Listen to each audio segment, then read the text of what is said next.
ಈಜಿಯಾಗಿ ಟೇಸ್ಟಿಯಾಗಿ ಯಾವ ಥರ ಪುದೀನ ಪಲಾವ್ ಮಾಡೋದು ಅಂತ ತೋರಿಸ್ಕೊಟ್ಟೆ ನೋಡ್ರಿ. ಒಂದು ಹಾಫ್ ಆನ್ ಅವರ್ ಒಳಗನೆ ಪುದೀನ ಪಲಾವು ಯಾವ ಥರ ಮಾಡಬೇಕು, ಎಷ್ಟು ಟೇಸ್ಟಿ ಆಕೈತಿದು ಅಂದ್ರೆ ನಿಜ ನಮಗೆ ಉಳಿಯಂಗಿಲ್ಲ, ಮಾಡ್ದಾರೆ ಉಳಿಯಂಗಿಲ್ಲ, ಅಷ್ಟು ಹಂಗೆ ಖಾಲಿ ಆಕತಿ. ಒಂದು ಸಲ ಟ್ರೈ ಮಾಡಿ. Welcome to my YouTube channel. ನಾನಿವಾಗ ಪುದೀನ ಪಲಾವ್ ಮಾಡೋಕ್ಕೆ ಏನೇನು ತೊಗೊಂಡಿದ್ದೀನಿ ಅಂತಂದರೆ ಹಸಿಮೆಣ್ಸಿನ್ಕಾಯಿ, ಕೊತ್ತಂಬರಿ, ಹಸಿ ಶುಂಠಿ, ಬೆಳ್ಳುಳ್ಳಿ ಮತ್ತು ಸ್ವಲ್ಪ ಪುದೀನ ಜಾಸ್ತಿ ತೊಗೊಂಡಿದ್ದೀನಿ, ಯಾಕಂದರೆ ಇದನ್ನು ಪುದೀನ ಪಲಾವು ಮಾಡೋಕ್ಕೋಸ್ಕರ. ಇವಾಗ ನಾನು ಮಿಕ್ಸಿಗೆ ಪುದೀನ ಹಾಕಿ ನೋಡ್ರಿ, ಮತ್ತು ಕೊತ್ತಂಬರಿ, ಹಸಿಮೆಣ್ಸಿನ್ಕಾಯಿ, ಬೆಳ್ಳುಳ್ಳಿ ಮತ್ತು ಹಸಿ ಶುಂಠಿನ ಹಾಕಿನಾಗತ್ತೀನಿ. ಮತ್ತು ಇದಕ್ಕೆ ಸ್ವಲ್ಪ ಗ್ರೈಂಡ್ ಮಾಡ್ಕೊಂಡು ನಾನು ಗರಂ ಮಸಾಲ ಹಾಕಿ ಸ್ವಲ್ಪ ಜೀರಿಗೆ ಹಾಕ್ಕೊಂಡೇನಿ, ಮತ್ತು ಸ್ವಲ್ಪ ಲವಂಗ ಹಾಕ್ಯನಾಗ್ತೇನೆ. ಒಂದು 3 ಲವಂಗ ಹಾಕಿದ್ರೆ ಸಾಕಾಕೈತಿ. ಮತ್ತು ಸ್ವಲ್ಪ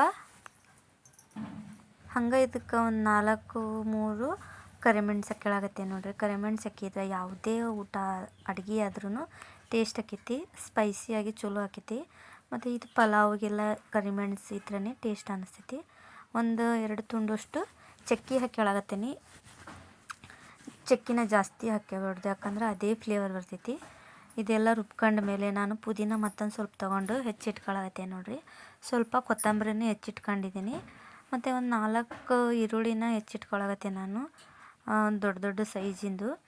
ಬೇಕಂದ್ರೆ ನೀವು ಒಂದು 2 ಹಾಕಿದ್ರೂ ಹಾಕ್ಯಬೋದು. ಈರುಳ್ಳಿ ಹಾಕಿದಷ್ಟು ಪಲಾವು ಟೇಸ್ಟ್ ಬರ್ತೈತಿ. ಅದಕ್ಕೋಸ್ಕರ ತರಕಾರಿ ಎಲ್ಲ ಹೆಚ್ಚಿಟ್ಕೊಂಡಿದ್ದೀನಿ. ಆಲೂಗಡ್ಡೆ, ಟೊಮೊಟೊ ಮತ್ತು ಈರುಳ್ಳಿ, ಪುದೀನ, ಕೊತ್ತಂಬರಿ ಇಷ್ಟೆಲ್ಲ ತರಕಾರಿನ ರೆಡಿ ಮಾಡಿ ಇಟ್ಕೊಂಡ್ರೆ ಸಾಕು. ಒಂದೆರಡು ಪಲಾವ್ ಎಲೆ ಹಾಕ್ಯಳಾಗತ್ತೀನಿ.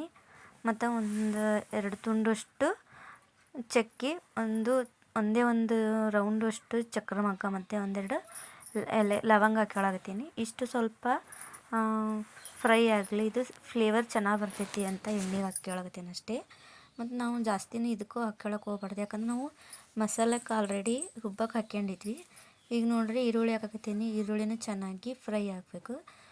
ಮತ್ತು ಒಂದು 4-5 ಕರಿಬೇವು ಎಸಳು ಹಾಕ್ಯಳಾಗತ್ತೀನಿ. ಕರಿಬೇವು ಯಾಕಪ್ಪ ಹಾಕ್ಯಳೋದಂದ್ರೆ ಟೇಸ್ಟ್ ಚಲೋ ಬರ್ತೈತಿ ಅಂಥೇಳಿ.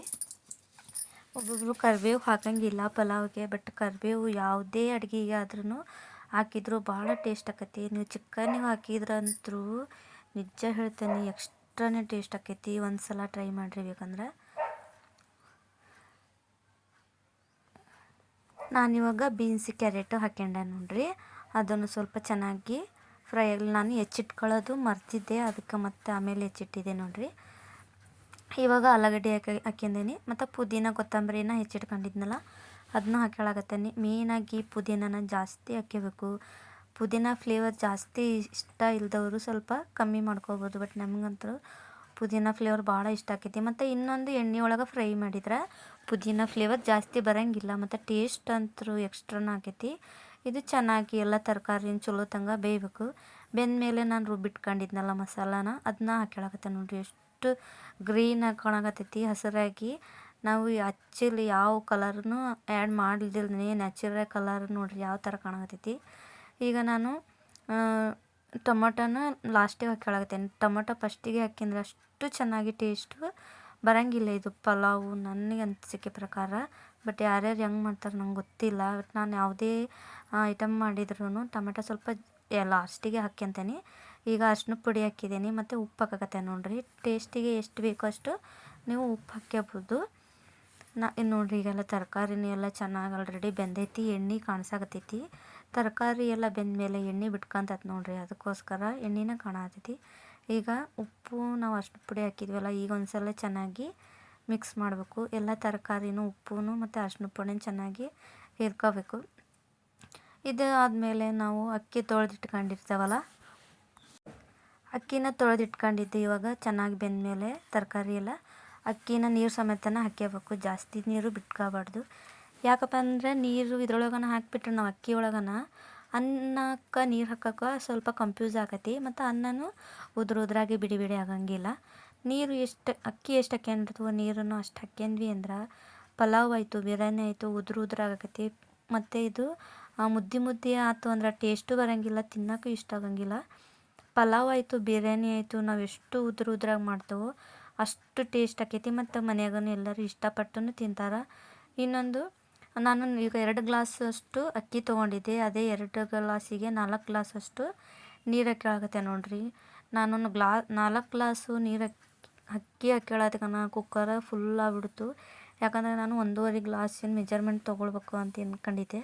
ಬಟ್ ನಾನು ಮಾತಾಡ್ಕೊಂತ ಒಂದು 2 ಗ್ಲಾಸ್ ಮರಕ್ಕೆ ಹಾಕ್ಯಂದು ನಾನು ಇದನ್ನ ಒಂದು ಬೌಲಿಗೆ ಹಾಕ್ಯಂದು ಅಕ್ಕಿನೂ ತೊಳೆದ್ಬಿಟ್ಟೆ. ನನಗೆ ಆಮೇಲೆ ನೆನಪಾಯ್ತು.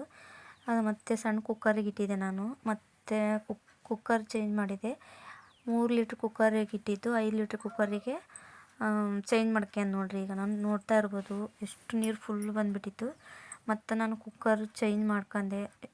ಟೈಮ್ ಬೇರೆ ಆಗಿಬಿಟ್ಟಿತ್ತು ನನಗೆ. ಸ್ಕೂಲಿಗೆ ಟೈಮ್ ಆಗಿತ್ತು, ಮಗನಿಗೆ ಲಂಚಿಗೆ ರೆಡಿ ಮಾಡೋಕ್ಕೂ ಬೇಗ ನಾನು ಐ ಫ್ಲೇಮಲ್ಲಿ ಒಂದು 3-4 ವಿಸಲ್ಲು ಕೂಗಿಸ್ಕೊಂಬಿಟ್ಟೆ. ಸ್ವಲ್ಪ ಉಪ್ಪು ಏನೋ ಕಮ್ಮಿ ಅನ್ನಿಸ್ತು. ನಾನು ಮತ್ತೆ ಉಪ್ಪು ಹಾಕ್ಯಂಡೆ. ಒಂದು 3-4 ವಿಸಲ್ ಐ ಫ್ಲೇಮಲ್ಲಿ ಇಟ್ಕೊಂಬಿಟ್ರೆ ಜಲ್ದಿನ ಬೇಯ್ತೈತೆ ನೋಡಿರಿ ಪಲಾವು. ನೋಡಿರಿ ಈಗ ಪಲಾವ್ ಎಷ್ಟು ಚೆನ್ನಾಗಿ ಉದ್ರಾಗಿ ಆಗೈತಿ. ನನ್ನ ಮಗನಿಗಂತೂ ಪಲಾವ್ ಸ್ಮೆಲ್ಲು, ಬಿಸಿಬೇಳೆಭಾತು, ಚಪಾತಿ ಮತ್ತೇನಾದರೂ ಅವ್ನಿಗೆ ಇಷ್ಟ ಆಗಿತ್ತು ಮಾಡಿದ್ವಿ ಅಂದ್ರೆ ಬರೀ ಅಡುಗೆ ಮನೆಗೆ ಇರ್ತಾನೆ. ಅದು ಆಗೋವರೆಗೂ ಸಮಾಧಾನ ಇರೋಲ್ಲ. ಅಷ್ಟು ಕಾಟ ಕೊಡಕತ್ತಿರ್ತಾನೆ. ಎಷ್ಟು ಚೆನ್ನಾಗಿ ಉದ್ರಾಗಿ ಆಗೈತೆ ನೋಡಿರಿ. ಆದರೆ ಮಸಾಲೆ ಎಲ್ಲ ನಾನು ಸ್ವಲ್ಪ ಎಕ್ಸ್ಟ್ರಾ ಜಾಸ್ತಿನೇ ಮಾಡ್ಕೊಂಡಿರೋದ್ರಿಂದ ನಾನೊಂದು ಅರ್ಧವಷ್ಟು ಅಕ್ಕಿನ ಹಾಕ್ಯಂದ್ರೆ ಅದಕ್ಕೆ ಕರೆಕ್ಟ್ ಅನ್ನಿಸ್ತು. ಈ ಥರ ನಿಮಗೆ ಈಸಿಯಾಗಿ ಟೇಸ್ಟಿಯಾಗಿ ರೆಸಿಪಿ ಬೇಕು ಅಂದ್ರೆ ನನ್ನ ಚಾನಲ್ನ ಸಬ್ಸ್ಕ್ರೈಬ್ ಮಾಡಿ, ವಿಡಿಯೋನ ಪೂರ್ತಿ ನೋಡಿರಿ, ಅರ್ಥ ಆಕೈತಿ. ನೋಡಿರಿ ಪಲಾವ್ ಎಷ್ಟು ಚೆನ್ನಾಗಿ ಬಂದೈತಿ. ಉದ್ರಾಗಿ ಹೆಂಗೆ ಕಾಣತೈತಿ ನೋಡೋಕ್ಕೆ ಎಷ್ಟು ಚಲೋ ಕಾಣತೈತಿ. ಟೇಸ್ಟು ಹಂಗೆ ಬಂದೈತಿ. ಮೇಯ್ನಾಗಿ ನಾವು ಯಾವುದೇ ಅಡುಗೆ ರೆಸಿಪಿ ನೋಡಕತ್ತೀವಿ ಅಂದರೆ ಸ್ಕಿಪ್ ಮಾಡ್ದೇ ನೋಡಬೇಕು. ಹಂಗಾದ್ರೆ ನಾವು ಯಾವ್ಯಾವ ಅದ್ರಾಗ ಒಂದೊಂದು ಟಿಪ್ಸ್ ಹೇಳಿರ್ತಾವಲ್ಲ. ಯಾರೇ ವಿಡಿಯೋ ಆಯ್ತು, ನಮ್ಮದೇ ವಿಡಿಯೋ ಅಂತಲ್ಲ, ಯಾವುದೇ ಕುಕ್ಕಿಂಗ್ ಚಾನಲ್ ಆದರೂ ನೋಡಕತ್ತಾಗನು ಪೂರ್ತಿ ನೋಡಿದ್ರೆ ನಮ್ಗೆ ಅರ್ಥ ಆಕತಿ. ನಿಮಗೆ ಈ ರೆಸಿಪಿ ಇಷ್ಟ ಆದರೆ ಟ್ರೈ ಮಾಡಿ. Okay, thank you.